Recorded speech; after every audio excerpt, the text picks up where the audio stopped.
अश्विनी वैष्णव को अपने पद पर बने रहने की कोई नैतिकता नहीं है।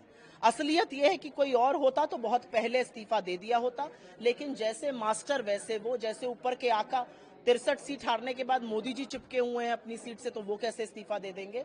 अश्विनी वैष्णव जी की नाक के नीचे बालासोर का कांड हुआ, इतना बड़ा हादसा हुआ, 300 लोगों की जान चली गई।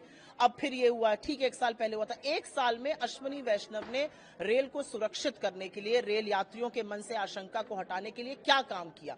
आज सवाल इस बात का। अश्विनी वैष्णव जी रेल मंत्री नहीं, रील मंत्री हैं, लगातार रीले बनाते हैं। मेरा उनसे कहना है, टेसू मत भाइएगा इस बार रेल को सुरक्षित करने का काम करिए। एक कवच का जुमला पहनाया गया, ये सब क्या बातें करते हैं ये लोग। पहले आप लोगों ने लोकसभा में अपने सदस्यों की संख्या बढ़ाई 2019 के मुकाबले 24 में। अब मुखर वक्ताओं की संख्या बढ़ाने के लिए आगे बढ़ रहे हैं, जिसमें प्रियंका जी का नाम है वायनाड से। सिर्फ मुखर वक्ता नहीं है, बहुत प्रखर नेता है।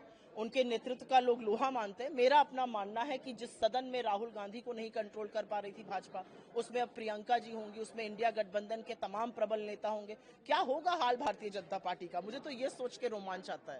एलन मस्क का ट्वीट, जिसपे ईवीएम पर सवाल भारत में गहराते जा रहे हैं और महाराष्ट्र से कुछ ऐसे सबूत सामने आए जो इंडिया गठबंधन को फिर से ईवीएम पर सवाल खड़ा करने का एक वाजिब मौका दिया। हम फिर से नहीं कर रहे हैं, हमने ये ठान लिया है कि ईवीएम पर चर्चा अपने निष्कर्ष तक पहुंचनी चाहिए। एक डिसाइसिव डिबेट होना चाहिए, डिस्कशन होना चाहिए, हर चीज का पहलू देखते हो, क्योंकि लोकतंत्र में अगर एक व्यक्ति को भी संशय है अपने वोट पर, उस संशय को दूर करना हम सबका काम है। मेरा अपना मानना है कि इंडिया गठबंधन इसको अपने अंतिम परिणाम तक लेकर जाएगा।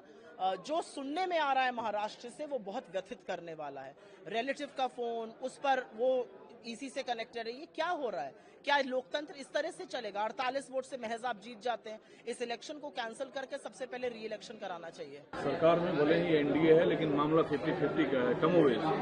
लेकिन 24 से सदन चलना है। स्पीकर और डिप्टी स्पीकर से अब भी पर्दा नहीं उठा है। इतना पर्दादारी क्यों है? मामला 50-50 का नहीं है, मामला हमारे पक्ष में है। वो तो बैसाखी पर चल रहे हैं, वो बैसाखियां बवाल मचा रही हैं। टीडीसीपी से लेकर जेडीयू रोज सरकार को लताड़ रही है, आरएसएस लताड़ रहा है, राजभर जी कह रहे हैं इन्हीं की वजह से चुनाव हार गए। तो मामला इनके पक्ष में नहीं है, 50-50 नहीं है। पलड़ा हमारा भारी है। देखिए कौन कब किधर चला जाए इनको पता ही नहीं है। मेरा अपना मानना है कि हमारे जो चुने हुए सांसद हैं, हमारे सदन की नेता जो हैं सोनिया जी और खरगे जी, इसका जरूर अच्छा एक निष्कर्ष आएंगे, निर्णय लेंगे। लेकिन मैं ये बात दावे के साथ कह सकती हूँ कि इस बार लोकसभा में या राज्यसभा में वो तानाशाही नहीं होगी जो हमने पिछली बार देखी थी।